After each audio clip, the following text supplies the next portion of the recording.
Welcome to the Slop Farm. Enjoy the video. You start by testing the remover on a small hidden spot for 30 to 60 seconds so you avoid finish damage. Once safe, heat the sticker with a hairdryer at about 60 to 80 degrees for 20 to 30 seconds to loosen adhesive fibers.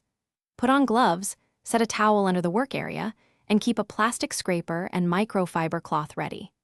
This first action reduces tearing and prevents solvent overuse, so you remove most of the sticker cleanly before applying chemical remover.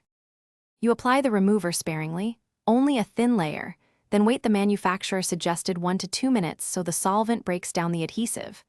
Next, start at a softened edge and use a plastic scraper at a shallow 30 degrees angle to lift the sticker steadily. This minimizes gouging. Once sections peel, make sure to wipe loosened residue with a microfiber cloth and reapply remover for any stubborn patches. As you work, change cloth surfaces so you do not smear adhesive back onto the cleaned area. You finish by neutralizing remaining solvent with warm soapy water, then dry and lightly buff the surface to restore shine. If oily residue persists, treat briefly with 70% isopropyl, then rinse and dry. This avoids long solvent dwell time. If the finish looks dull or damaged, stop immediately and test a small amount of polish in a hidden spot before proceeding. One key troubleshooting tip: if adhesive hardens, reheat gently and reapply remover rather than scrubbing, which can scratch.